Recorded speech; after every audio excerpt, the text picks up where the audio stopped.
Hey everybody, welcome to my channel, C3 Modifications and Upgrades. It's going to be a multi-part series on what you can do to the C3 generation Corvette 68 to 82. This is not a channel on cutting costs or trying to do things on the cheap. This is about the new products that are out, the vendors. I'll give you my sources. To give you an idea, I've got at least 80 grand into this car. I did not cut any corners, and that's all of the labor is performed by myself with the exception of the seat upholstery and the rear end rebuild. We'll go through chassis, wheels and tires, brakes, interior upgrades, drivetrains, and everything that I did that you can do yourself to improve the performance, the drivability, and just get your car into the modern day era.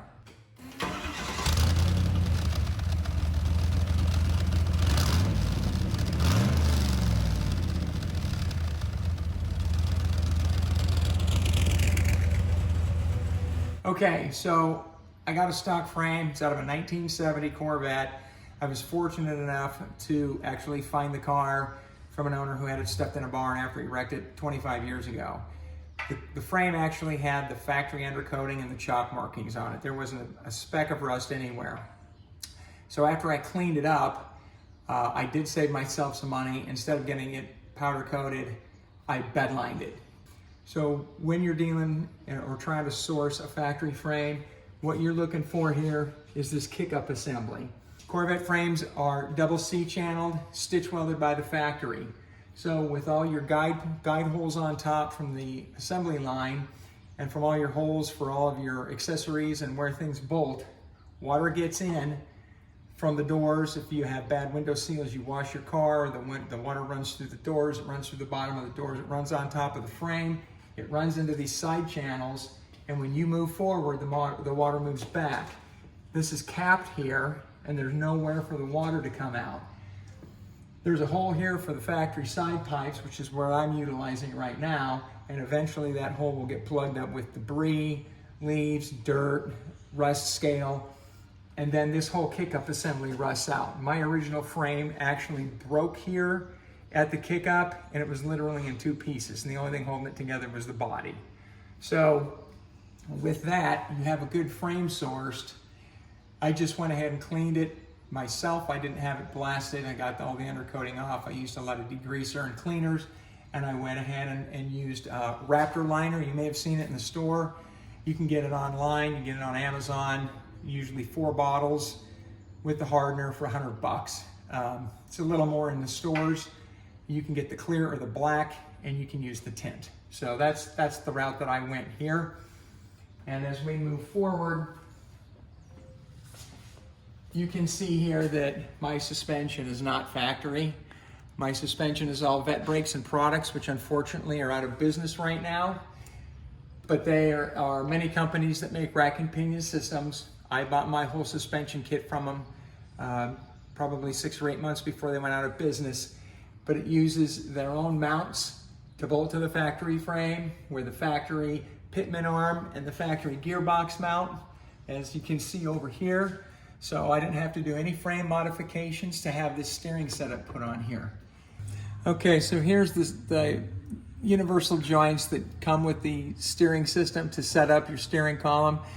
And basically you have a U-joint coming out of the shaft, a U-joint that comes off the steering shaft, and this is a Heim joint that keeps your rods steady, and then you have set screws and lock screws to tighten everything down in. It's splined to go onto your steering column. This is the Vet Brakes and Products front transverse leaf spring. If you're lucky enough to find a set or buy one off a friend, it has adjustable points here that you can change the spring tension. The further out you go, the stiffer the suspension. It has the tubular control arms, upper and lower.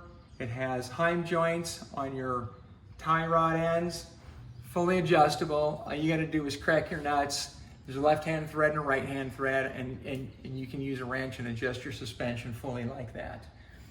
I also have the oversized front sway bar on the front. You can see here, One of the weak points of this frame, when you start putting power to it and start running it on a road course, is the deflection in the shock towers. So Vette Brakes and Products has a spreader bar. There's the spreader bar that I was talking about that attaches to both the upper A-arm positions on the shock towers.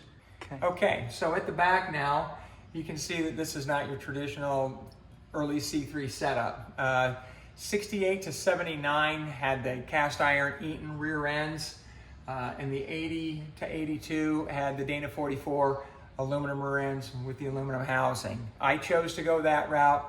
Not a lot of people do that. It's a personal choice. Some people say that they're not as strong, but if you throw enough money at something, you can make it strong. Again, Vette Brakes and Products, transverse rear monoleaf with their smart strut assembly. Again, just like the ball joint, the tie rod ends, left and right threads, and you can adjust your camber with that very easily. Again, there's a lot of companies now that make aftermarket suspension. Van Steel's one of them. The stock suspension with polyurethane bushings is a great upgrade too if you don't plan on hammering your car or racing it, and you just want something that'll have a little bit more road feel. I went with offset trailing arms to get the maximum tread width that I can get on here without putting flares on and still stay under the factory fender. So these rims are 18 by 9. As you can see here, that is about a 1/2 inch of clearance between the rim and the sway bar. If you have, again, Vette Brakes made a dual mount sway bar for the early C3s. They also have a dual mount bracket for the 80-82 Corvettes that eliminates the sway bar, and you can even actually get a wider tire tread back here. I've seen a lot of people cut the insides of the frames here. That's not something that I wanted to do. I have the ability, I can do it, but for me, it wasn't practical. It's not a race car. So the offset trailing arm is definitely what you're gonna need to get this type of tire back here.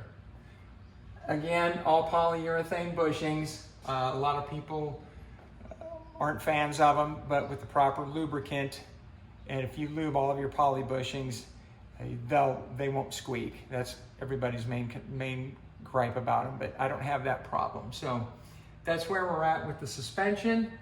So about the rear end. In here, if you can come in here, and I will show you what I did have to modify.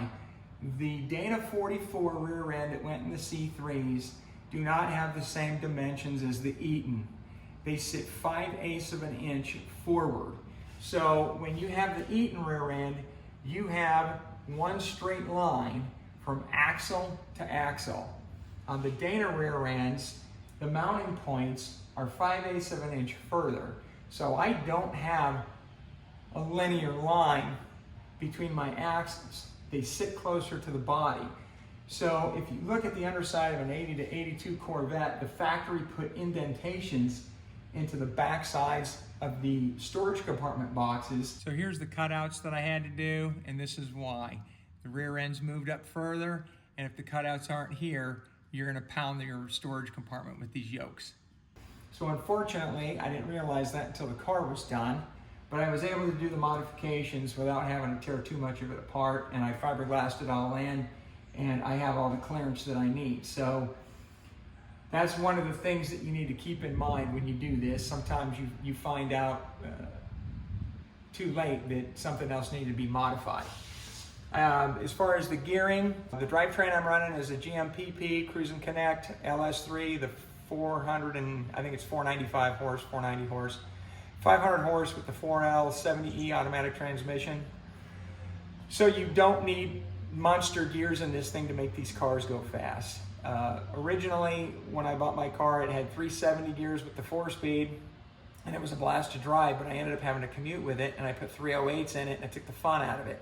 When I put the 2-port injection system back in with the torque I gained back, you'd never realize that those 370 gears were gone. So I went with a 331 gear. I got it from a GDS 4x4 in Maryville, Illinois. He's a friend of mine that rebuilds Jeeps. A million Jeeps with Dana 44s in them. They make all the gearing you want. So I got a set of 331s. He did the rebuild on the rear end, and with the 4L70E at 100 miles an hour with the cruise control on, it turns 2,850 RPM. So cruise down the interstate at 70, you're looking at 2,400 RPM. Join me next week, episode 2, and we will talk about power plant and driveline. All right, thanks for joining. I'll see you then.